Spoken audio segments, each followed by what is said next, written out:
রাতের বেলায় যখন ঘুমাতে যান, বিছানায় পড়ে বালিশের মধ্যে মাথাটা যখন রাখেন, আপনি আমাকে একটু বলেন শান্তিতে কবে দুই চোখ বন্ধ করে ঘুমাতে পেরেছেন? যখনই চোখ বন্ধ করেন আপনার ভবিষ্যৎ নিয়ে আপনি চিন্তা করছেন। যখনই চোখ বন্ধ করেন আপনার আগামী দিন কি হবে আপনি সেটা নিয়ে চিন্তা করছেন। যখনই চোখ বন্ধ করেন আপনার সমস্ত দায়িত্ব আপনার চোখের সামনে চলে এসেছে। আপনি যখনই চোখ বন্ধ করেন তখনই আপনাকে কোনো না কোনো জিনিস এমনভাবে আপনাকে আঘাত করছে, আপনার চোখে ঘুম আসতে দিচ্ছে না, আপনি ছটফট করছেন বিছানায়, কারণ চিন্তা আপনাকে ভর করেছে। কারণ আজকে আমরা আমাদের অস্তিত্বের কথা ভুলে গেছি, আমরা ভুলে গেছি আমাদের অবস্থানের কথা।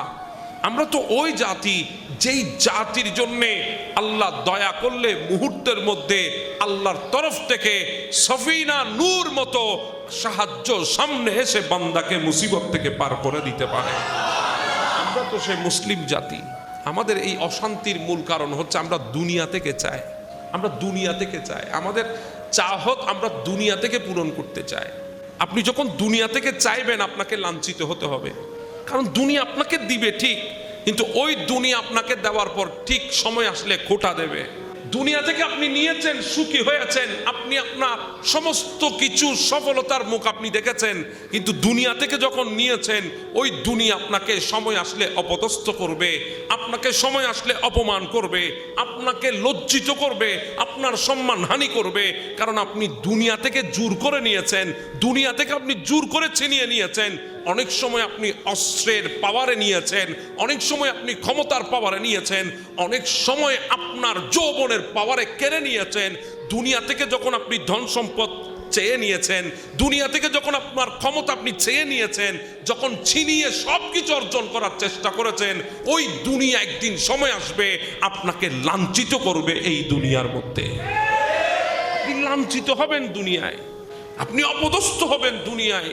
কারণ দুনিয়া দেয় ঠিক, কিন্তু দুনিয়ার সময় আসলে আপনাকে অপদস্থ করবে, দুনিয়া সময় আসলে আপনাকে লজ্জিত করবে। হয়তো আপনি দুনিয়া থেকে চাইলে অতি তাড়াতাড়ি পাবেন, আপনি হয়তো দুনিয়া থেকে চাইলে সফলতার উচ্চ শিখরে আপনি পৌঁছে যাবেন, ধনভাণ্ডার আপনি সব কিছু পেয়ে যাবেন, ক্ষমতা পেয়ে যাবেন, সব আপনার হয়ে যাবে, কারণ আপনি জোর করে দুনিয়া থেকে নিয়েছেন। কিন্তু মনে রাখবেন, যারা দুনিয়া থেকে জোর করে নিয়েছে, দুনিয়া তাদের শেষটা ভালোভাবে শেষ করতে দেয় নাই। দুনিয়া তাদেরকে শেষটা ভালোভাবে শেষ করতে দেয় নাই। সে লাঞ্ছিত হয়েছে, দুনিয়া থেকে গিয়েছে, সে অপদস্থ হয়ে দুনিয়া থেকে গিয়েছে। হ্যাঁ, এবার আপনাকে বলি, আপনি যখন আপনার প্রত্যেকটা কিছু রবের উপরে ভরসা করবেন, সিজদায় চোখের পানি ফেলে যখন রবের কাছ থেকে আপনি চাইবেন, হ্যাঁ ওখানে একটু সবর লাগবে, ওখানে একটু অপেক্ষা করতে হবে, ওখানে একটু সময় লাগবে, কিন্তু যখন সবর, সময়, অপেক্ষা, চোখের জল আল্লাহকে হৃদয় ভরে ডেকে, দরদ মাখা কণ্ঠে ডেকে যখন আপনি নিয়ামত পাবেন, আল্লাহর কসম ওই নিয়ামতের চাইতে শান্তি দুনিয়াতে আর কিছুই নাই। কারণ ওটা দিয়েছেন কে? বলেন, দিয়েছেন কে? দুনিয়া দেবে আপনাকে খোঁটা দেবে, দুনিয়া দেবে আপনাকে অপদস্থ করবে। আমার রব দেবে, আপনাকে খোঁটা দেবে না। রব দেবেন, আপনাকে অপদস্থ করবে না। রব দেবেন, আপনাকে লজ্জিত করবে না। দুনিয়া দেওয়ার পেছনে আপনার জন্য লাঞ্ছনা আছে, আর রবের দেওয়ার পেছনে আপনার জন্য রহমত আছে। এজন্য আপনি চাইবেন কার কাছে? আল্লাহর কাছে। অতি সহজে কোনো কিছু হাসিল করতে চাইবেন না। একটা কথা আমাদের মুরব্বীরা বলতেন, বলি তাড়াতাড়ি যে জিনিস আছে বেশি দিন সেই জিনিস থাকে না। আপনি পরিশ্রমের মাধ্যমে অর্জন করেন, আপনার মেহনতের মাধ্যমে আপনি অর্জন করেন, দেখবেন ওই জিনিসের মধ্যে সুখ শান্তি। অসুবিধা হচ্ছে আপনাদের?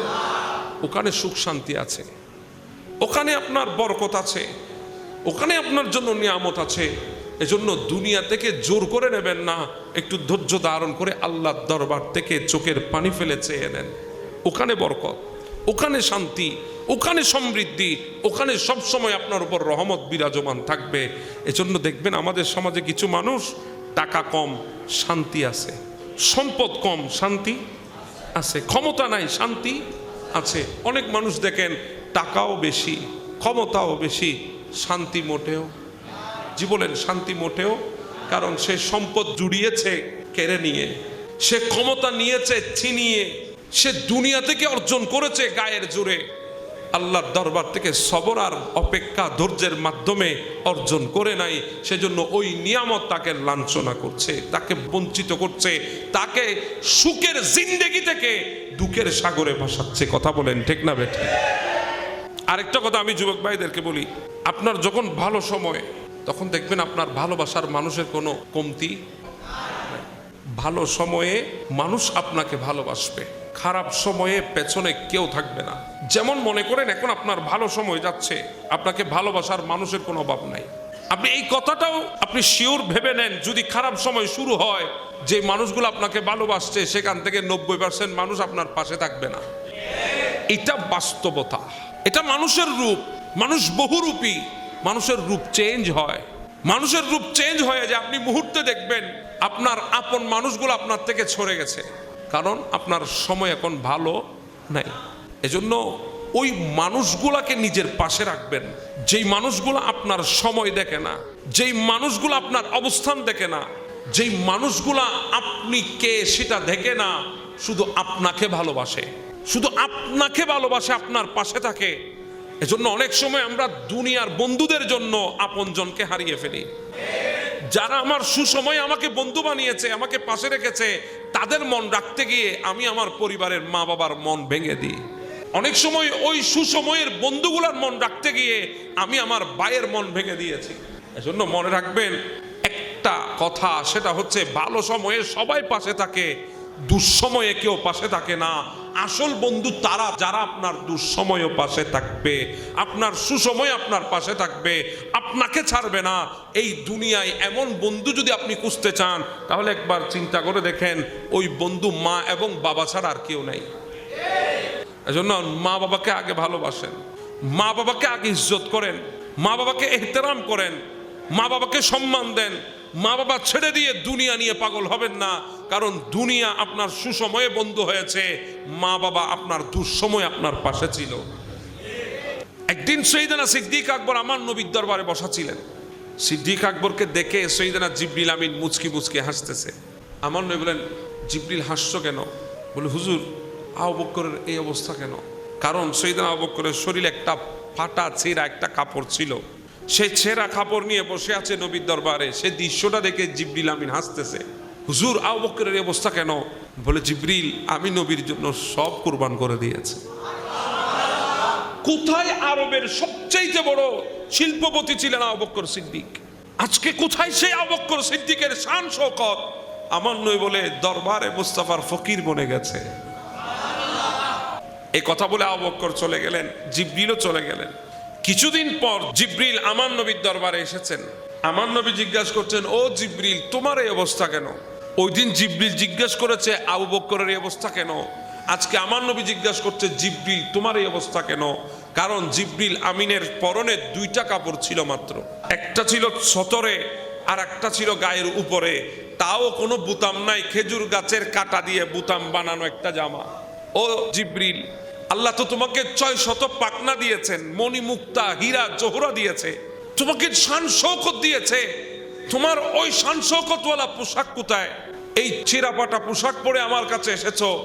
বলে, হুজুর ইয়া রাসূলুল্লাহ, এটা তো আজকে আমি জিবরিলের পোশাক না, এটা সমস্ত আসমানের ফেরেশতাদের পোশাক আজকে, এটা সমস্ত জান্নাতের হুরদের পোশাক। বলে, কেন? বলে, তাকিয়ে দেখেন আবু বকর আসতেছে।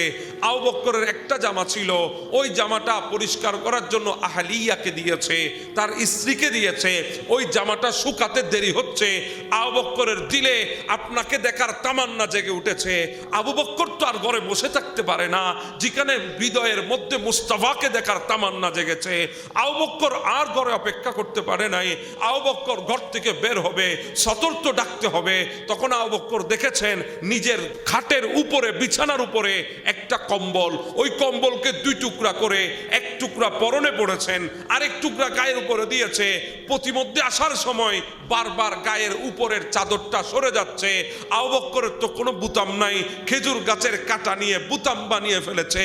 ওই জামাটা আল্লাহর কাছে পছন্দ হয়ে গেছে, এই জন্য আল্লাহ আজকে এই জামা আর আবু বকরের জামা রাখে নাই, সমস্ত ফেরেশতা আর জান্নাতের হুরদের জামা বানিয়ে দিয়েছেন। এত বেশি মোহাব্বত সিদ্দিকের হৃদয়ে নবীর প্রতি। সেই সিদ্দিক আকবর দুনিয়া থেকে বিদায় হচ্ছেন। খলিফা ছিলেন 2 বছর কিছুদিন। 2 বছর কিছুদিন থাকার পর দুনিয়া থেকে যাচ্ছেন। জিজ্ঞাসা করেন সিদ্দিক আকবরের কি ছিল? সিদ্দিক আকবরের কিছু কর্জ ছিল। সিদ্দিক আকবরের কি ছিল? ওই ঘরের মধ্যে এক জোড়া জামা ছাড়া আর কিছুই ছিল না। সিদ্দিক আকবর কি বলে গেছেন? বলে আমার যা সম্পদ আছে ওগুলা বিক্রি করে আমার কর্জ আছে কিছু গনিমতের মালের উপরে, রাষ্ট্রীয় কোষাগার থেকে আমি কিছু কর্জ নিয়েছিলাম, আগে আমার সম্পদ বিক্রি করে আমার কর্জ দিবা, এরপরে আমাকে দাফন করবা। এটাই সিদ্দিক আকবরের আদর্শ। আপনার আদর্শ কই? আজকে তো আপনার কাছে যদি জবাব চায় আপনি তেলে বেগুনে জ্বলে ওঠেন। আপনার কাছে প্রশ্ন করার কোনো সুযোগ আছে? নাই। বেশি প্রশ্ন করলে রাতের বেলায় উঠাই নিয়ে যাবে। এটাই তো আমাদের দেশ। কথা বলেন ঠিক না? এবার যদি আপনি আসেন সাইয়েদনা আমিরুল মুমিনিন সাইয়েদনা ওমর ইবনুল খাত্তাব রাদিয়াল্লাহু তাআলা, উনি 10 বছর কিছুদিন ক্ষমতায় ছিলেন। ওনার অবস্থা কি ছিল? 10 বছর কিছুদিন উনি ক্ষমতায় ছিলেন। ওনার রাজপ্রাসাদ কয়টা ছিল? ওনার বিল্ডিং কয়টা ছিল? ওনার অবস্থা কি ছিল? মসজিদে নববীতে সাহাবীরা অপেক্ষা করছেন ওমর আসবেন, খুতবা দিবেন। কারণ উনি তো ইমামে সুগরা নয়, ইমামে কুবরা। শরীয়তের একটা মসলা এখানে মনে রাখবেন। কোন একজন ইমাম, মনে করেন আমি নামাজ পড়াচ্ছি আপনাদের মসজিদে, রাষ্ট্রপ্রধান যদি চলে আসে তাহলে মসজিদের মুসল্লায় আমি যেতে পারবো না, কারণ আমি হচ্ছি ইমামে সুগরা, উনি হচ্ছেন ইমামে কুবরা। রাষ্ট্র পরিচালনা করা এটা হচ্ছে বড় ইমামতি। এজন্য মসজিদে নববীর মিম্বর থেকে মদিনার রাষ্ট্র পরিচালিত হয়েছে। 22 লক্ষ বর্গ মাইলের রাষ্ট্র সাইয়েদনা ওমর রাদিয়াল্লাহু তাআলা পরিচালনা করেছেন মসজিদে নববীর মিম্বর থেকে। আর তো জোরে বলেন না সুবহানাল্লাহ। সবাই অপেক্ষা করছেন। সময় ছিল জুমার দিন। কিসের দিন? জুমার দিন। সবাই অপেক্ষা করে বসে আছে, ওমর আসতেছে না। কিরে বাবা এতক্ষণ কই গেছে? অনেকক্ষণ সময় আসে না। কিছুক্ষণ পর দেখে হযরতে আমিরুল মুমিনিন ওমর ইবনুল খাত্তাব আসলেন। একজন দাঁড়িয়ে জিজ্ঞাসা করছেন, আয় আমিরুল মুমিনিন, আপনি এতক্ষণ আমাদেরকে কেন অপেক্ষা করিয়েছেন? আপনি কেন আমাদেরকে এতক্ষণ অপেক্ষা করালেন? এবার বলেন আপনার এলাকায় এমপি আসবে, ঘন্টা 2-1 দেরি হয়েছে, আপনি প্রশ্ন করার সুযোগ আছে? নাই।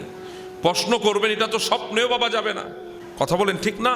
কিন্তু ওমরকে জিজ্ঞাসা করেছে আপনি এতক্ষণ দেরি করলেন কেন?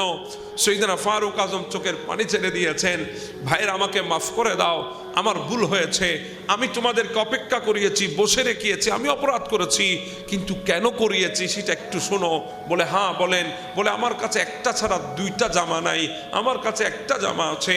আজকে জুমার দিন, তাড়াতাড়ি উঠে ফজর পড়ে গিয়ে বাড়িতে বিবিকে বলেছি পরিষ্কার করতে দাও, জুমার আগে আগে যাতে শুকিয়ে যায়। ওই জামাটা শুকাতে দেরি হয়েছে, এজন্য আমার মসজিদ আসতে দেরি হয়ে গেছে। সেদিন সমস্ত মসজিদে নববীর সাহাবীরা চোখের পানি ছেড়ে দিয়েছেন। হায় আল্লাহ, ওমরের মতো ব্যক্তির এই অবস্থা। কারণ ইনারা ভয় করেছেন জবাবদিহিতাকে, ইনারা ভয় করেছেন দায়িত্ববোধকে, ভয় করেছেন। আমার নবী বলেছেন উম্মত খবর রাখো, প্রত্যেকজনের দায়িত্ব নিয়ে প্রশ্ন করা হবে কিয়ামতের ময়দানে। শুধু এখানে রাষ্ট্রপ্রধানকে প্রশ্ন করবে এমনটা না। একজন পিতার একটা পরিবারের দায়িত্বশীল, একজন শিক্ষক ছাত্রের দায়িত্বশীল, একজন স্বামী স্ত্রীর দায়িত্বশীল, একজন রাষ্ট্রপ্রধান, একজন এমপি মন্ত্রী জনপ্রতিনিধি জনগণের দায়িত্বশীল। প্রত্যেক দায়িত্বশীল বান্দাকে তার দায়িত্বের জন্য আল্লাহর দরবারে জবাবদিহিতা করতে হবে। আপনি আজকে এখানে বেঁচে যাচ্ছেন, কিন্তু ওখানে আপনাকে দাঁড় হতে হবে। আপনি এখানে আজকে পার পাচ্ছেন, ওখানে আপনাকে কাঠগড়ায় দাঁড় হতে হবে। এজন্য একটা কথা মনে রাখবেন, সময় থাকতে চিন্তা করেন। সাইয়েদনা ফারুক আজম ইনি 22 লক্ষ বর্গ মাইলের শাসক ছিলেন, গোটা পৃথিবীর অর্ধেক। তখন মহাদেশ ছিল 2টা থেকে 3টা, আর এত বেশি মহাদেশ ছিল না। পরবর্তী গিয়ে মহাদেশ আবিষ্কার হচ্ছে। সর্বশেষ যে মহাদেশ আবিষ্কার হয়েছে আমেরিকা। এভাবে মহাদেশ আরো কয়েকটা আবিষ্কার হওয়ার সম্ভাবনা আছে, কিন্তু তখন ছিল মাত্র 1টা থেকে 2টা। সেখানে অর্ধবিশ্বের শাসক ছিলেন হযরতে ওমর রাদিয়াল্লাহু তাআলা। কত বড় শাসক জানেন? যার হুকুম দরিয়ার মধ্যে চলতো। আপনি সিঁড়ি দেন দরিয়ারে, কর্ণফুলিয়ে পানি বেশি বাড়িও না, পানি কি আপনার কথা শুনবে? আমাদের রাষ্ট্রপ্রধানের কথা শুনবে? কিন্তু ওমর কত বড় ক্ষমতাধর বান্দা ছিলেন জানেন? উনি চিঠি দিয়েছেন নীল নদকে পানি দেওয়ার জন্যে, নীল নদ সাথে সাথে পানি বের করে দিয়েছে।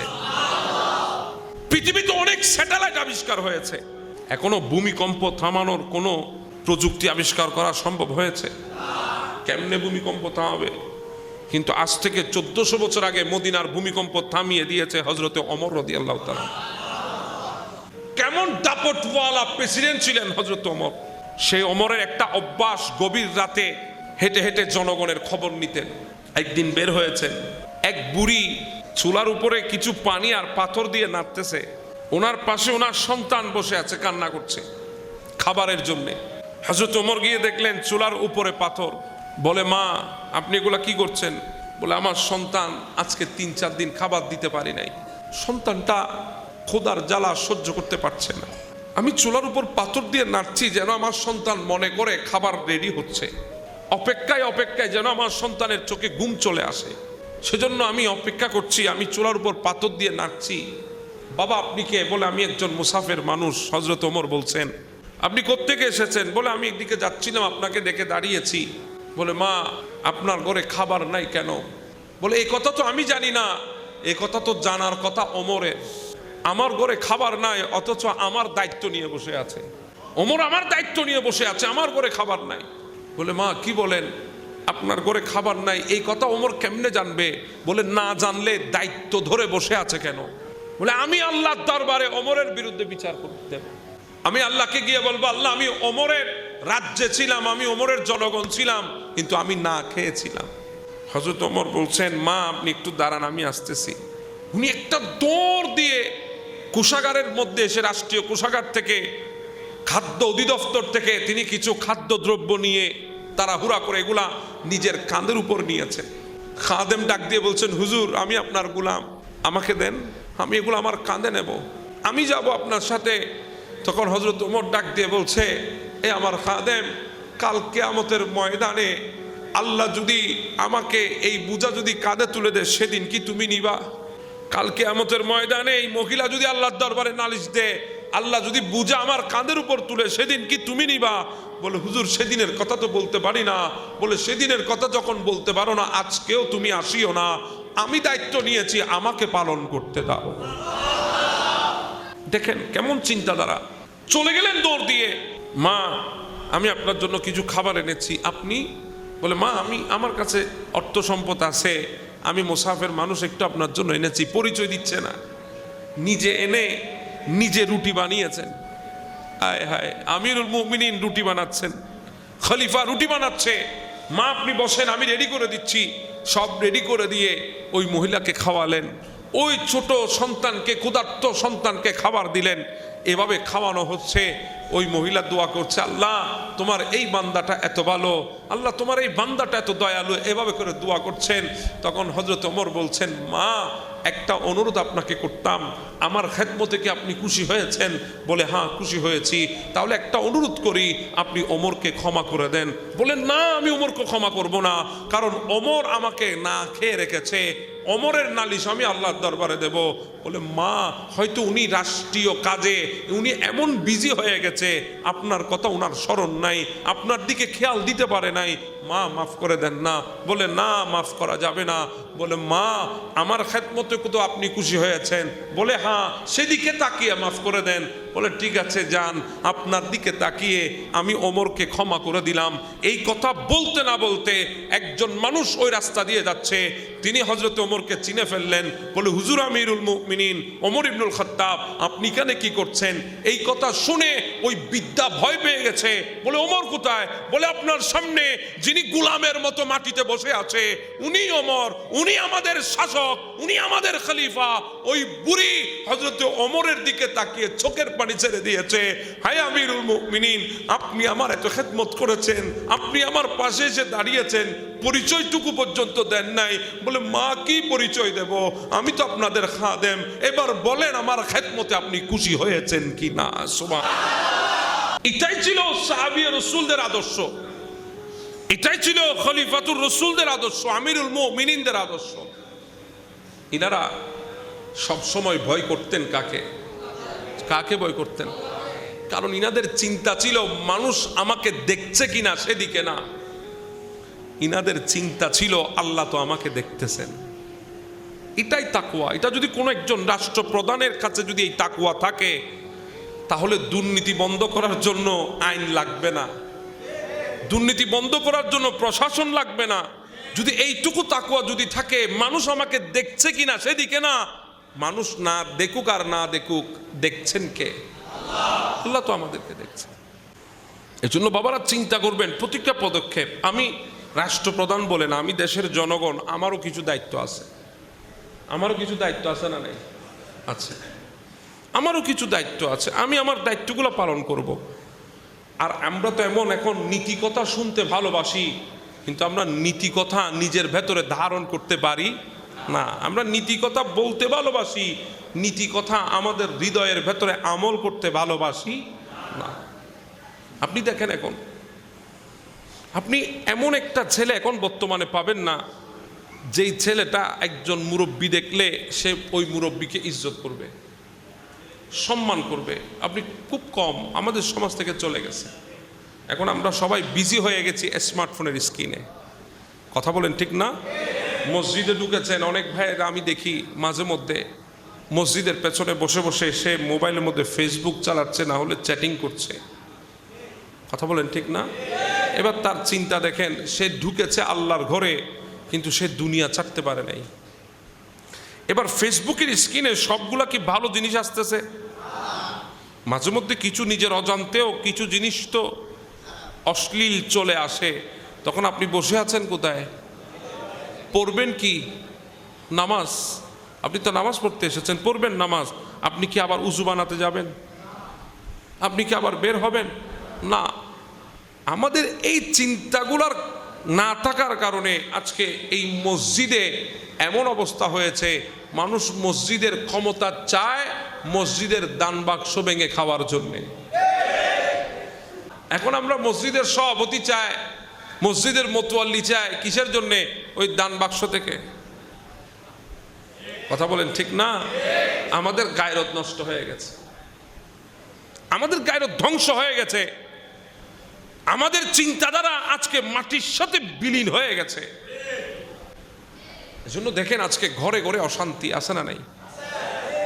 সৈয়দনা সিদ্দিক আকবর উনি মাঝে মাঝে পাখি দেখে পাখিকে ইশারা করে বলতেন, আই পাখি, যদি আমি তোমার মতো হতাম, তুমি যেভাবে গাছের ঢালে বসেছো, তোমার ইচ্ছা হচ্ছে তুমি ফল খাচ্ছ, ইচ্ছা হচ্ছে তুমি মুহূর্তে উড়াল দিয়ে চলে যাচ্ছ, কাশ যদি আমি তোমার মতো হতাম, আমার তো কোনো হিসাব থাকতো না, আমার উপর তো কোনো আযাব থাকতো না, আমি উন্মুক্ত ঘুরে বেড়াতে পারতাম।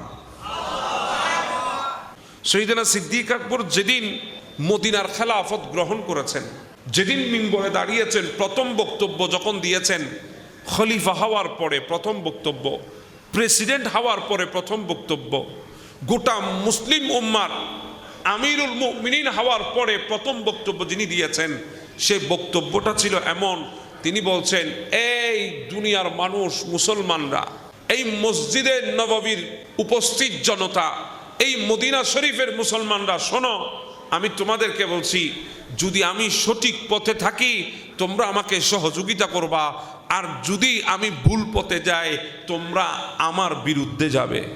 কোনো নেতা কি কথা বলবে?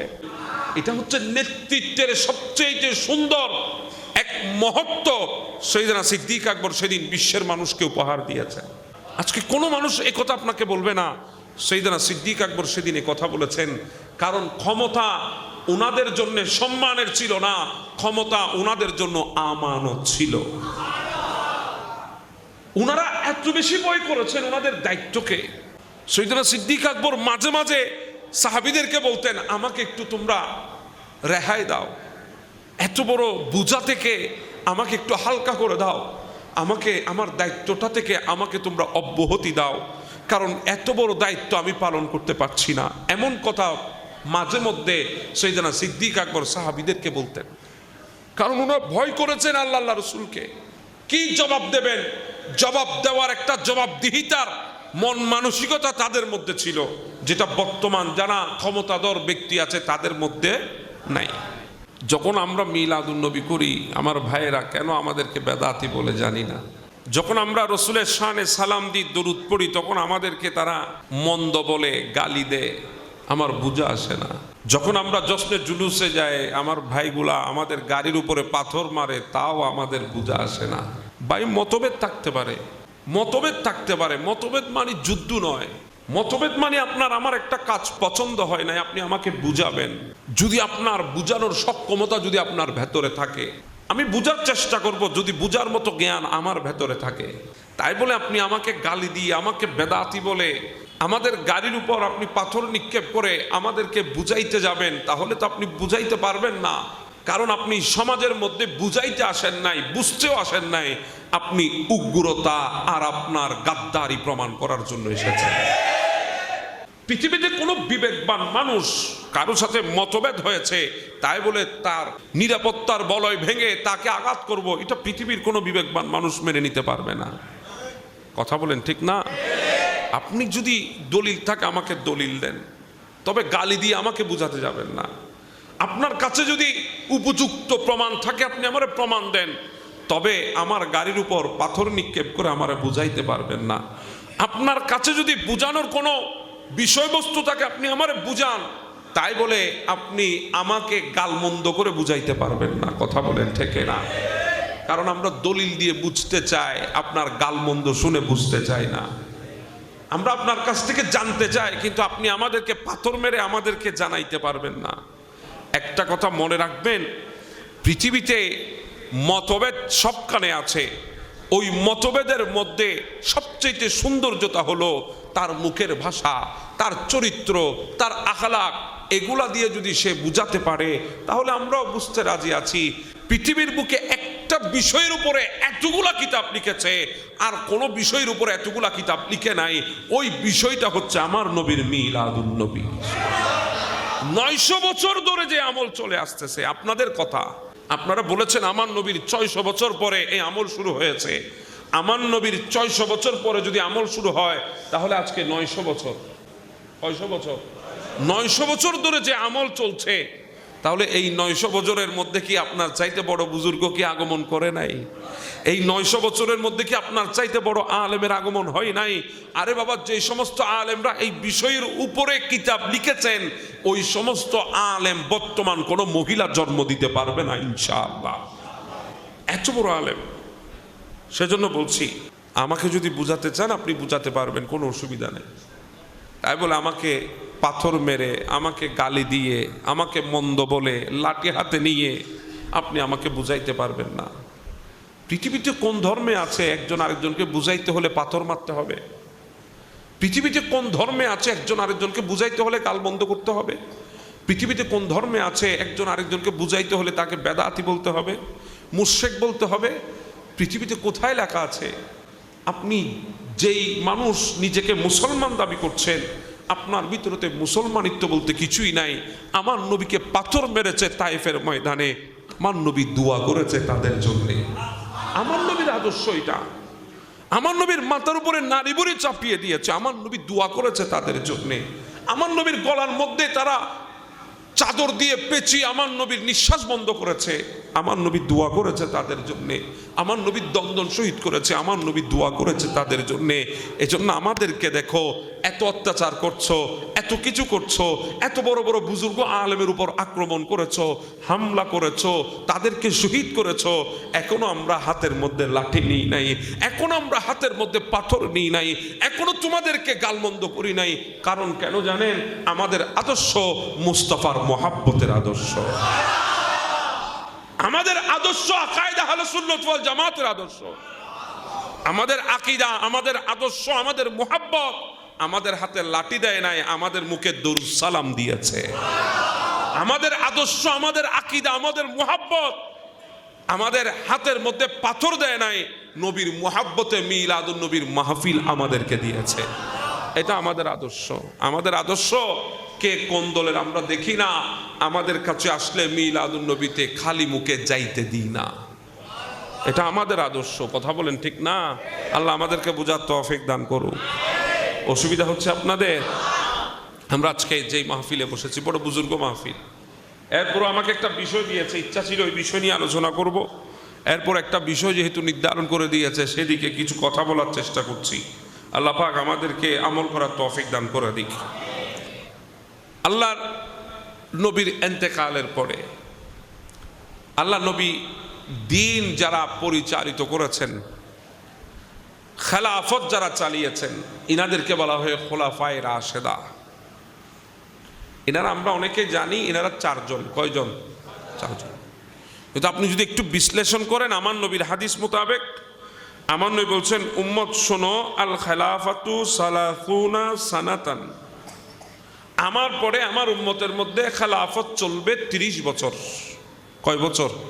30 বছর। এখন যদি আপনি 30 বছর যদি আপনি ভাগ করেন, সৈয়দনা সিদ্দিক আকবর 2 বছর কিছুদিন, সৈয়দনা ফারুক আজম 10 বছর কিছুদিন, হযরত ওসমানে জুন্নুরাইন 12 বছর কিছুদিন, হযরত মাওলা আলী শের হুদা 4 বছর কিছুদিন, এগুলো আপনি হিসাব করলে হয় 29 বছর 6 মাস। 29 বছর। তাহলে 30 বছর হইতে আরো কয় মাস লাগে? আরো 6 মাস লাগে। আরো কয় মাস? 6 মাস লাগে। এখানে ইমাম হাসানে মুজতবা আলাইহিস সালাম, ওনার খেলাফতের সময় ছিল 6 মাস। ওনার খেলাফতের সময় কত ছিল? 6 মাস। এটাকে যদি আপনি সম্পৃক্ত করেন, তাহলে আমার নবীর হাদিস মোতাবেক আল খেলাফাতু সালাসুনা সানাতান, আমার পরে উম্মতের খেলাফত থাকবে 30 বছর। ইমাম হাসানকে বাদ দিলে 30 বছর হয় না, ইমাম হুসাইনকেও সম্পৃক্ত করলে 30 বছর হয়। এজন্য আমার নবীর পরে খেলাফত ছিল কয়জনের হাতে? 5 জনের হাতে। এখানে ইমাম হাসানে মুজতবাও আছে না নাই? আছে। ইনারা যে খেলাফতটা পরিচালিত করেছেন, এটাকে বলা হয় খোলাফায়ে রাশেদার জামানা, খেলাফতের সময়কাল। আমার নবীর পরে যিনি খেলাফতের মসনদে বসেছিলেন, উনি হচ্ছেন সৈয়দনা সিদ্দিক আকবর রাদিয়াল্লাহু তাআলা। আমার নবীর প্রথম সাহাবী, যাকে আমার নবী বলেছেন আফদালুন নাস বাদাল আম্বিয়া, সৈয়দনা আবু বকর সিদ্দিক রাদিয়াল্লাহু তাআলা। সৈয়দনা আবু বকর সিদ্দিক, ইনি খেলাফতের প্রথম আমার নবীর পরে যিনি মদিনার সমস্ত সাহাবীদের পরামর্শে মজলিসে শুরার মাধ্যমে নির্বাচিত হয়েছেন। হালাকে আমার নবী আগে ইশারা দিয়ে গেছেন, কারণ আমার নবীর জামানায়, আমার নবীর হায়াতে, আমার নবীর কোন সাহাবী আমার নবীর মুসল্লায় দাঁড়াতে পারে নাই, একমাত্র দাঁড়িয়েছেন সৈয়দনা সিদ্দিক আকবর। আমার নবীর হায়াতে আমার নবীর মুসল্লার ইমামতি আমার নবী কাউকে দেন নাই, দিয়েছেন সিদ্দিক আকবরকে। তাহলে কি বোঝা যায়? আমার নবীর ইন্তেকালের পরে আমার নবীর মুসল্লার ওয়ারেস আমার নবী আমাদেরকে পরিচয় করিয়ে দিয়েছেন, আর তিনি হচ্ছেন সৈয়দনা সিদ্দিক আকবর। যারা আমার নবী পয়গম্বর আলাইহিস সালামকে যারা নবী মানে নাই, তারা পর্যন্ত স্বীকার করেছে যে আমাদের সন্তান, আমাদের স্ত্রীর গর্ভে আমাদের সন্তান, এটার মধ্যে সন্দেহ থাকতে পারে। আমার স্ত্রীর গর্ভে যে আমাদের সন্তান আছে, এটার মধ্যে সন্দেহ থাকতে পারে, হয়তো আমার স্ত্রী আমার পিছে খেয়ানত করেছে, কিন্তু আমেনার ছেলে যে আল্লাহর পয়গম্বর, এর মধ্যে কোনো সন্দেহ। পৃথিবীর বুকে আমার নবীর চাইতে সত্য আল্লাহর জমিনে আর কোনো কেউ আছে? এজন্য সেই নবীর মাহফিলে আমরা বসেছি, মজলিসে বসেছি, আমরা খালি চোখে দেখছি না, কিন্তু আমার নবী বলেন, যখন জমিনের উপরে আল্লাহর বান্দাগুলো যখন একত্রিত হয়ে যায়, তখন আল্লাহর জমিনে কিছু ফেরেশতা আছে, মশরিক থেকে মাগরিব, শেমাল থেকে জনুব, এরা দিক বিদিক ছুটে বেড়ায়। একটা মজলিসের বড় আশা, বড় তামান্না নিয়ে তারা ছুটছে। আর যখন ওই মজলিসটা পায়, তখন ওই ফেরেশতাগুলো নিজেদের নূরানি পাখনাগুলো বিছিয়ে দেয়।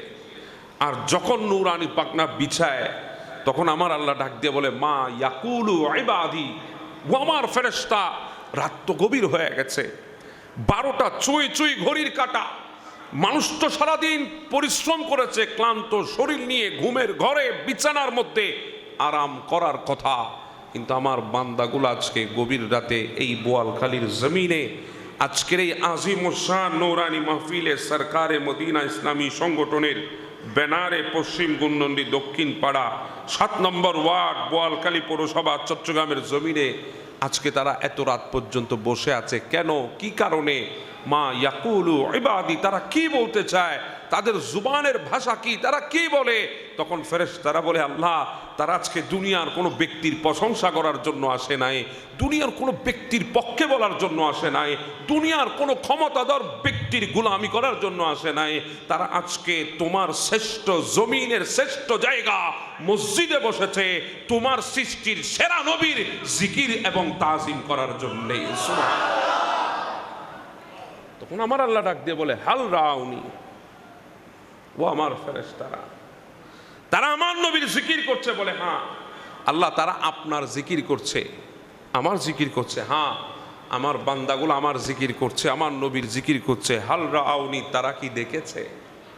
কারণ বান্দা তো চোখে দেখা ছাড়া আমরা সহজে কারো তারিফ করি না, দেখে বদনামি ঠিকই করি। আমরা কোনো মানুষকে চিনি না, দেখি নাই, কথাও বলি নাই, কিন্তু মাশাআল্লাহ সুবহানাল্লাহ ইন্নালিল্লাহ আমরা সাইড দোকানে বসে বসে আমরা যথেষ্ট বদনামি করতে পারি। কথা বলেন ঠিক না? এমন ভাবে বানায় বানায় কথা বলি, মনে হয় সমস্ত কিছু আমার চোখের সামনে ঘটতেছে। কথা বলেন ঠিক না? এটা আমাদের স্বভাব, এটা আমাদের অভ্যাস। আমরা না দেখে মানুষের বদনামি করি, কিন্তু আমরা চোখে না দেখে সহজে মানুষের প্রশংসা করি না। এই জন্য আল্লাহ বলছেন হাল রাউনি, বান্দা কি দেখেছে? বলে না আল্লাহ, আপনার ইজ্জতের কসম, বান্দা দেখে নাই। আমার আল্লাহ বলে ওয়া কাইফা হাল রাউনি, যদি বান্দা দেখতো, বলে আল্লাহ যদি বান্দা দেখতো তাহলে পৃথিবীর কোন শক্তি তাদেরকে আপনি এবং আপনার মাহবুব নবীর জিকির থেকে জুদা করতে পারতো না। সুবহান, আর একটু জোরে বলি না সুবহান। আমার আল্লাহ বলে আমার ফেরেশতা, তারা কি আশা নিয়ে বসেছে? ফামা ইয়াসআলুনি, তাদের সওয়াল কি, তাদের চাওয়া কি, চাহত কি, চাহনি কি? আমার ফেরেশতারা বলে আল্লাহ, তারা দুনিয়ার কোনো ধন দৌলত চাইতে বসে নাই। আল্লাহ, দুনিয়ার কোনো কিছু আজকে তারা চায় না। আল্লাহ বলে ফেরেশতা কি চায়? বলে আপনার সৃষ্টির শ্রেষ্ঠ নিয়ামত, তারা জান্নাত চায়। সুবহানাল্লাহ। আমরা কি চাই? জি বলেন, কি চায়? জান্নাত। এটা আমাদের তামান্না, আমরা জান্নাত চাই। আমার নবীও বলেছেন উম্মত দোয়া করো জান্নাতের জন্য, ফরিয়াদ করো জান্নাতের জন্য। আমরা জান্নাত চাই আল্লাহর দরবার থেকে। ফেরেশতারা বলে আল্লাহ, তারা জান্নাত চায়। জান্নাত দেখেছে? বলে না আল্লাহ দেখে নাই। যদি দেখতো? বলে আল্লাহ যদি দেখতো তাহলে তোমার দ্বীনের এমন ভাবে পা বন্ধ হয়ে যেত, পৃথিবীতে আর কোনো শক্তি তাদেরকে তোমার দ্বীন থেকে দূরে সরাইতে পারতো না। চাইটা ফিফা ওয়ার্ল্ড কাপ নামে একটা দাজ্জালের আবির্ভাব হোক, চাই সেটা স্মার্টফোনের নামে স্মার্টফোনের স্ক্রিন হোক, চাই সেটা ডিজিটাল বাংলাদেশ স্যাটেলাইটের দুনিয়ার নামে মানুষকে তোমার দ্বীন থেকে দূরে সরানোর কোনো মেশিন আবিষ্কার করা হোক, কোনো কিছু তাদেরকে তোমার দ্বীন থেকে দূরে সরাইতে পারতো না। যদি তারা জান্নাত দেখতো, আল্লাহ প্রতিটা কদম তোমার দ্বীনের প্রতি পা বন্ধ হয়ে যেত। আল্লাহ জিজ্ঞাসা করে কিসের থেকে বাঁচতে চায়?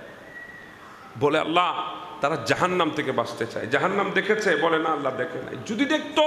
বলে আল্লাহ যদি দেখতো এমনভাবে পালিয়ে যেত জাহান্নাম থেকে, এমনভাবে নিজেকে গুনাহ থেকে সরিয়ে নিত, তাদেরকে হাজার জনে হাজার প্ররোচনা দিল, তাদেরকে কখনো গুনার মধ্যে লিপ্ত করাইতে পারত না। তখন আমার আল্লাহ একটা কথা বলেছেন, ফাআশহিদুকুম আন্নী কাদ গাফারতু লাহুম। ও আমার ফেরেশতারা, সাক্ষী থাকো তোমরা, আমি তোমাদেরকে সাক্ষী বানাচ্ছি, আমি তোমাদেরকে দলিল বানাচ্ছি, সাক্ষী থাকো। আজকে যারা এই মজলিসে বসে গেছে, আমি আল্লাহ তাদের জিন্দেগির গুনাহ মাফ করে দিয়েছি। আজকের মজলিস গুনাহ মাফ হওয়ার মজলিস। কথা বলেন ঠিক না বেঠে? এই মজলিসে আসলে গুনাহ মাফ হয়। এই মজলিসে আসলে খালি ঝুলি ভরপুর হয়ে যায়। আমরা তো অনেক সময় কিছু শব্দ আছে, আমি অসুবিধা হচ্ছে আপনাদের? কয়েকটা কথা বলতেছি, কারণ আমি পরবর্তীতে আর বলবো না। জুড়ে বলেন, চিল্লাই বলেন, আসতে বলেন, লেডি বলেন, দাঁড়াই বলেন, এগুলো আমি আর বলবো না। যা বলার এখন বলে ফেলতেছি। এরপরে সুবহানাল্লাহ বলবেন কি বলবেন না, এটা আপনার সিদ্ধান্ত। আলহামদুলিল্লাহ বলবেন কি বলবেন না, এটা আপনার সিদ্ধান্ত। আমি আপনাকে চাপাই দিতে আসি নাই, আমি আপনাকে দেখাই দিতে এসেছি। আমাদের কাজ দেখাই দেওয়া। হেদায়েতের মালিককে আল্লাহ। বলছিলাম এই মাহফিলগুলোতে আসলে গুনাহ মাফ হয়, আমলের জুরি ভারী হয়। সুবহানাল্লাহ বলবেন না? এখানে কিছু শব্দ আমরা ব্যবহার করি যেগুলো আমাদের বাচ্চারা জানে। বলেন তো আলহামদুলিল্লাহ জানে না এমন কোনো বাচ্চা আমাদের ঘরে আছে? সবাই আলহামদুলিল্লাহ জানে। কিন্তু আমার নবী বলে, উম্মত সময় আসবে এমন একটা দিন যেদিন কিয়ামতের ময়দান সংগঠিত হবে। গোটা কিয়ামতের ময়দানে আহলে মাহশরের মতো চিন্তিত পৃথিবীর বুকে আর কোনো মানুষ থাকবে না। এত বেশি টেনশন তাদের মধ্যে কাজ করবে। একদিকে আল্লাহর দরবারে কিভাবে দাঁড়াবো, আরেকদিকে কিভাবে নিজের আমলের হিসাব আল্লাহর দরবারে দেব, আরেকদিকে সূর্যের তাপে শরীর থেকে ঘাম বের হয়ে সমুদ্র হবে। আমাদের হাইসিয়তটা নাই, আমাদের যোগ্যতা তো নাই। পৃথিবীর বুকে বড় বড় আম্বিয়া আলাইহিস সালামরা পর্যন্ত ইয়া নফসি বলে আল্লাহর দরবারে ফরিয়াদ করবে। বলেন ওই মুহূর্তে যখন আমাদেরকে মিজানের পাল্লার গোড়ায় দাঁড় করানো হবে, আমাদের অবস্থা কেমন হবে? কেমন হবে আমাদের অবস্থা? আপনি একবার চিন্তা করেন। এত কিছুদিন আগে আমাদের এসএসসি দাখিল পরীক্ষার্থী ভাইদের রেজাল্ট দিয়েছে। সে রেজাল্ট দেওয়ার আগ পর্যন্ত ঠিক ছিল, আগের দিন পর্যন্ত ঠিক ছিল। যত সময় ঘনিয়ে আসছে, ঘন্টা 2 ঘন্টা বাকি রেজাল্ট দেওয়ার, হয়তো আর আধা ঘন্টা বাকি রেজাল্ট দেওয়ার, হয়তো আর 5 মিনিট বাকি রেজাল্ট দেওয়ার, তখন তার দিলের মধ্যে দুক আওয়াজ হচ্ছে। কথা বলেন ঠিক না? চিন্তায় তার হার্টবিট বেড়ে গেছে, টেনশনে হার্টবিট বেড়ে গেছে। আরে ভাই, এই রেজাল্ট তো একবার খারাপ করলে দ্বিতীয়বার ভালো করার সুযোগ আছে। একবার যদি খারাপ হয় দ্বিতীয়বার সুযোগ আছে। এবার চিন্তা করেন, মাহশরের জমিনে যেদিন আমাদের আমলনামা ওজন দেওয়া হবে, ওই মিজানের পাল্লার গোড়ায় যেখানে দ্বিতীয় কোনো সুযোগ নাই, দ্বিতীয় কোনো অপশন নাই, দ্বিতীয় কোনো ব্যবস্থা নাই, ওই মুহূর্তে আমাদের অবস্থা কেমন হবে? যখন আমাদের আমলনামা ওজন দেওয়া হবে, যখন আমাদের আমলের গুনার পাল্লাটা যদি ভারী হয়, তাহলে এটা তো বাম হাতে আসবে, আর এই বাম হাতের দাবি তো জাহান্নাম। আর নেকির পাল্লাটা যদি ভারী হয়, তখন আমাদের আমল ডান হাতে আসবে, ডান হাতের দাবি তো জান্নাত। জানি না কি অবস্থা হবে, কেমন অবস্থা হবে, কিছুই তো বুঝি না। আমার নয় বলে, উম্মত শুনো, আলহামদুলিল্লাহি তামলাউল মিজান। যদি তোমাদের আমলের মধ্যে আলহামদুলিল্লাহ শব্দের জিকির থাকে, ওই মিজানের পাল্লার গোড়ায় যদি তোমাদের নেকির পাল্লাটা হালকা হয়ে যায়, গুনার পাল্লা ভারী হয়, ওই আলহামদুলিল্লাহর আমলের বিনিময়ে আল্লাহ মুহূর্তের মধ্যে তোমাদের নেকির পাল্লাকে ভারী করে দেবেন। সুবহানাল্লাহ, আল্লাহু আকবার বলেন। সুবহানাল্লাহ জানি না এমন কোন বাচ্চা আছে আমাদের? সবাই জানি। কয়েকটা শব্দ আমরা হয়তো অলসতার কারণে অনেক সময় বলি না। কথা বলেন ঠিক না? আমরা আলহামদুলিল্লাহ অলসতার কারণে বলি না, কিন্তু আলহামদুলিল্লাহ মুমিনের জিকির। আমার নবী বলে, আলহামদুলিল্লাহ আলা কুল্লি হাল। যেমন অবস্থা হোক, সেই অবস্থায় তোমরা সবচাইতে বেশি বেশি আল্লাহর শুকর আদায় করো। সুবহানাল্লাহ। অসুবিধা হচ্ছে আপনাদের? আমরা সবাই সুবহানাল্লাহ শব্দের জিকির জানি, কিন্তু আমরা বলি না। কিন্তু এই সুবহানাল্লাহ শব্দের ওজন কদ্দূর জানেন? বলেন, জমিন থেকে আসমান পর্যন্ত কদ্দূর দূরত্ব? 500 বছরের রাস্তা। কয়শো বছর? 500 বছর। আপনাদের এই বোয়ালখালীর এই জায়গাটার নাম কি? পশ্চিম গুমদন্ডি, দক্ষিণ পাড়া। এখান থেকে যদি আপনারা ফুলতল গুমদন্ডি যদি যান, হেঁটে গেলে আপনার সময় বেশি লাগবে না রিক্সায় গেলে বেশি লাগবে? হেঁটে গেলে বেশি লাগবে। যদি সিএনজিতে যান তাহলে রিক্সার চাইতে আরেকটু সময় কমে আসবে। যদি বাইকে যান তাহলে আরেকটু সময়, জি বলেন না, আরেকটু সময় কমে আসবে। তো জায়গা তো গুমদন্ডি ফুল তো আর কাছে আসে নাই, জায়গা বরাবর আছে, কিন্তু সময় কমলো কেন? বাহনের উপরে নির্ভর হয়েছে। বাহন যত দ্রুত বেগে গিয়েছে, সময় কমে এসেছে, দূরত্ব কমে এসেছে। এখন যদি প্রশ্ন করি 500 বছর লাগবে জমিন থেকে আসমান, কোন স্পিডে গেলে? আমার নয় বলে, সেকেন্ডে 1,86,000 মাইল স্পিডে কোনো জিনিস যদি উপরের দিকে যায়, তাহলে 500 বছর লাগবে। একটু জোরে বলেন সুবহানাল্লাহ। আবিষ্কার হয়েছে কোন বিমান? এখনো কি আবিষ্কার হয়েছে? কোন এয়ারবাস এখনো কি আবিষ্কার হয়েছে? কোন কপ্টার কি এখনো আবিষ্কার হয়েছে? কোন রকেট কি এখনো আবিষ্কার হয়েছে?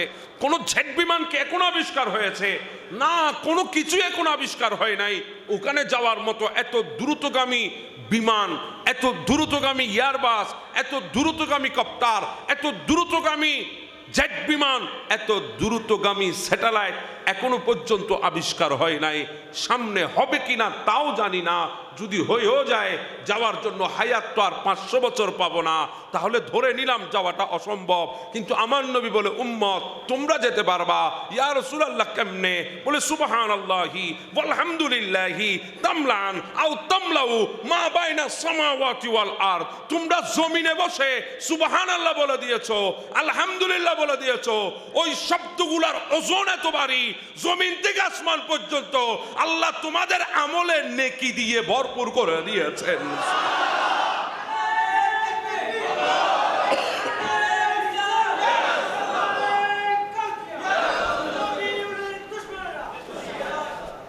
একবার জোরে বলেন সুবহানাল্লাহ।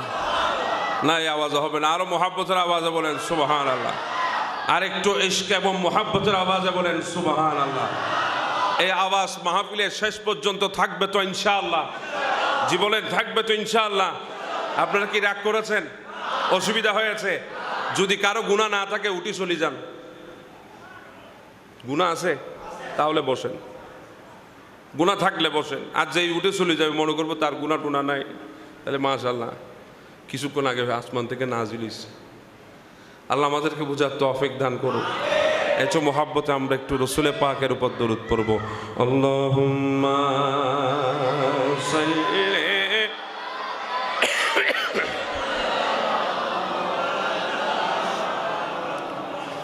ওয়া আলা আলিহি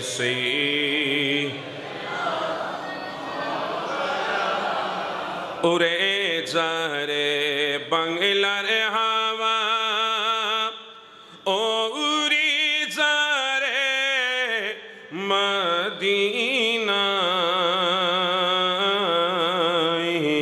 হে অধমের সালাম খানা দিও পৌঁছাই রওয়াজায়।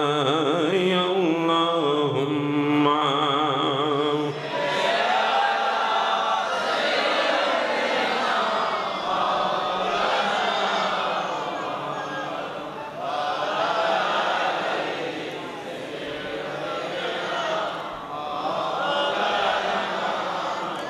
সালাতুন ইয়া রাসূলুল্লাহ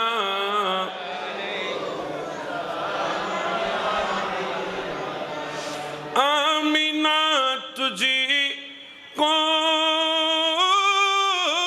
মুবারক শাহ কি মিলাদ হো, तेरे अंगन नूर बल्कि घर का घर सब नूर है। सलातुन या रसूलल्लाह हस्बी रब्बी जल्लल्लाह मा फी क़ल्बी गैरुल्लाह नूर मोहम्मद सल्लल्लाहु ला इलाहा इल्लल्लाह बोलो ला इलाहा इल्लल्लाह हस्बी रब्बी जल मा फी क़ल्बी गैरुल्लाह नूर मोहम्मद सल्लल्लाहु बोलो ला इलाहा। तेरे सदके में आका सारे जहां को दीन मिला, बेदीनों ने कलमा पढ़ा बोलो ला इलाहा इल्लल्लाह हस्बी रब्बी जल्लल्लाह मा फी क़ल्बी गैरुल्लाह नूर मोहम्मद सल्लल्लाहु बोलो ला इलाहा इल्लल्लाह बोलो ला इलाहा। अपनी बहन से बोले उमर ये तो बता क्या करती थी मेरे आने से पहले क्या चुपके पढ़ती थी नीचे रे बुन के बोले उमर একটু বলো কি করছিলি আমি আসার আগে তুমি চুপে চুপে কি পড়ছিলি अपनी बहन से बोले उमर ये तो बता क्या कहती थी मेरे आने से पहले क्या चुपके पढ़ती थी बहन ने जब कुरान पढ़ा सुन के कलाम में पाक इला दिल उमर का बोले उठा बोलो ला इलाहा इल्लल्लाह बोलो ला इलाहा इल्लल्लाह हस्बी रब्बी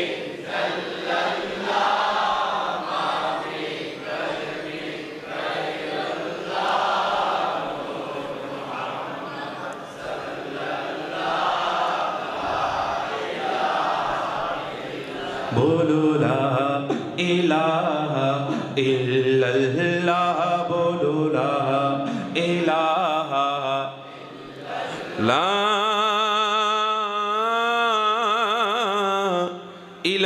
इलाहा इल्लल्लाह मुहम्मदुर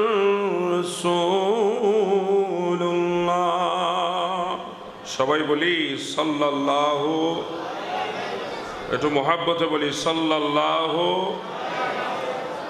তোমার আগমন হবে দুনিয়ায় সারাটি জাহান সাজাইলেন আল্লাহ বলুন তোমার আগমন হবে দুনিয়ায় সারাটি জাহান সাজাইলেন পশু পাখি মারহাবা জানাই পশু পাখি মারহাবা জানাই দেখিতে তোমার নূরের ছবি সকলিদের সেরা ঈদ হলো পবিত্র ঈদে সকলিদের সেরা ঈদ হলো পবিত্র ঈদে আগমন তোমার হইল মক্কায় হিজরত করিলা সোনার মদিনাই বলুন আগমন তোমার হইল হিজরত করিলা সোনার কাঁদিতেছেন উম্মতের মায়াই সবারই প্যারা হায়াতুন নবী সকলিদের সেরা ঈদ হলো পবিত্র ঈদে আরেকটু মহাব্বতে সকলিদের সেরা ঈদ হলো পবিত্র তোমার আগমন হবে দুনিয়ায় সারাটি জাহান সাজাইলেন আল্লাহ তোমার আগমন হবে দুনিয়ায় সারাটি জাহান সাজাইলেন আল্লাহ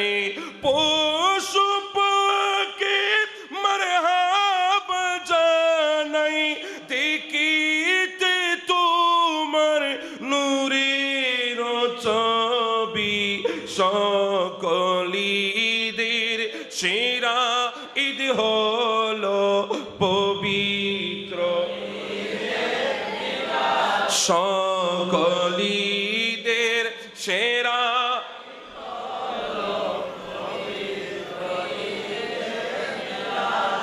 মোহাব্বতের আওয়াজে বলি মারহাবা, আরেকটু আওয়াজে বলি মারহাবা। আমরা খুশি না বেজার? আওয়াজে বলি খুশি না বেজার? আল্লাহ তুমি আমাদের আজকের এই আশাকে কবুল করে নাও। অধ্যকার ঐতিহ্যবাহী হাজী মোশাররফ আলী জামে মসজিদ ঈদগাহ ময়দান, পশ্চিম গুমদন্ডি 7 নম্বর ওয়ার্ড, বোয়ালখালী পৌরসভার জমিনে সরকারে মদিনা ইসলামী সংগঠন এর ব্যবস্থাপনায় সরকারে মদিনা ইসলামী সংগঠনের অভিষেক উপলক্ষে 12ই রবিউল আউয়ালের স্মরণে জশ্নে ঈদে মিলাদুন নবী, সবাই বলি সাল্লাল্লাহু, মাহফিল 2026 এর সম্মানিত সভাপতি, আজকের মাহফিলের অন্যতম আলোচক, আমার পূর্বক্ষণে আপনাদের সামনে অত্যন্ত সুরিলিত কণ্ঠে কোরআন ও সুন্নাহ দলিল আদিল্লা ভিত্তিক তাকরীর ও বায়ানাত গুফতগু পেশ করেছেন মুজাহিদে মিল্লাত হযরতুল আল্লামা জনাবে মাওলানা মুহাম্মদ জৈনুল আবিদিন আল কাদরি সাহেব কিবলা বারাকাল্লাহু ফি হায়াত।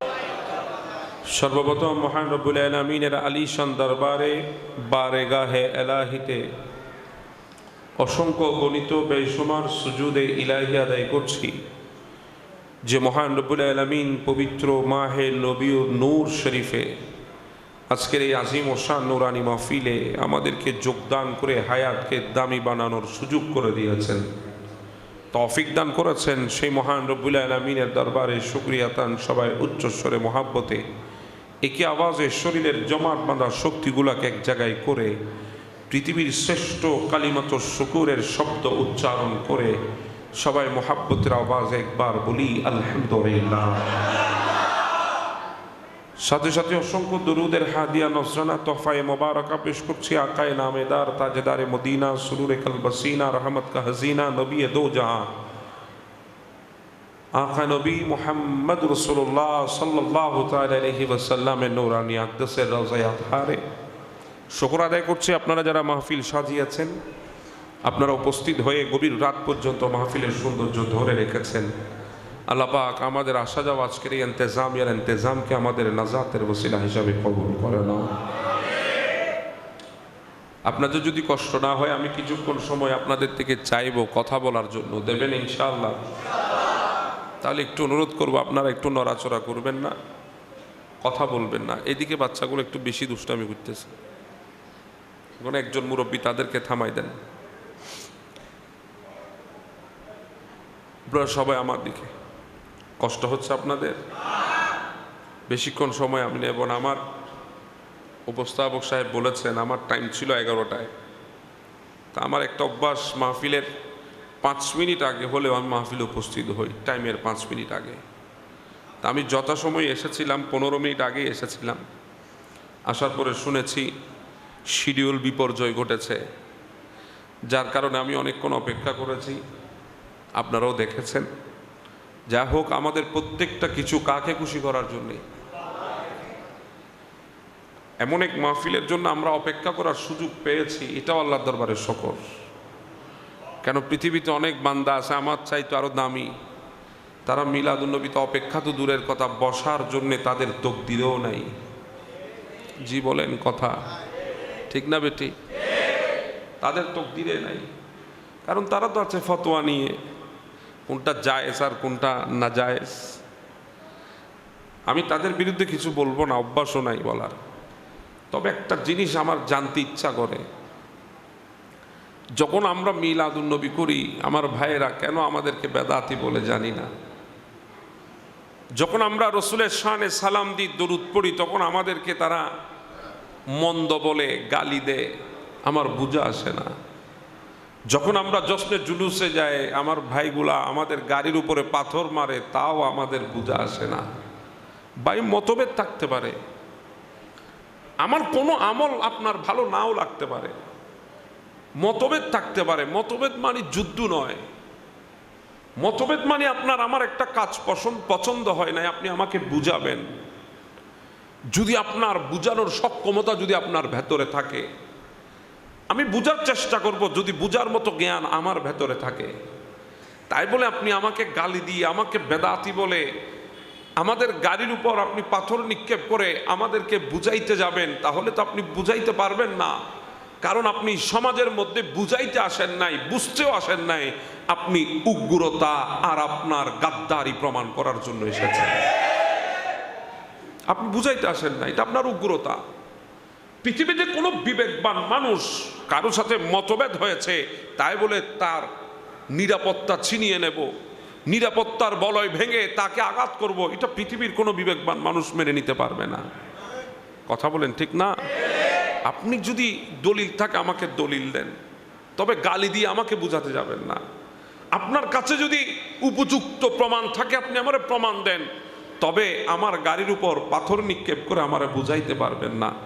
আপনার কাছে যদি বুঝানোর কোনো বিষয়বস্তু থাকে আপনি আমারে বুঝান, তাই বলে আপনি আমাকে গালমন্দ করে বুঝাইতে পারবেন না। কথা বলেন ঠিক না? কারণ আমরা দলিল দিয়ে বুঝতে চাই, আপনার গালমন্দ শুনে বুঝতে চাই না। আমরা আপনার কাছ থেকে জানতে চাই, কিন্তু আপনি আমাদেরকে পাথর মেরে আমাদেরকে জানাইতে পারবেন না। একটা কথা মনে রাখবেন, পৃথিবীতে মতভেদ সবখানে আছে। ওই মতভেদের মধ্যে সবচেয়ে সৌন্দর্যতা হলো তার মুখের ভাষা, তার চরিত্র, তার আখলাক। এগুলা দিয়ে যদি সে বুঝাতে পারে তাহলে আমরাও বুঝতে রাজি আছি। পৃথিবীর বুকে একটা বিষয়ের উপরে এতগুলা কিতাব লিখেছে, আর কোনো বিষয়ের উপরে এতগুলা কিতাব লিখে নাই।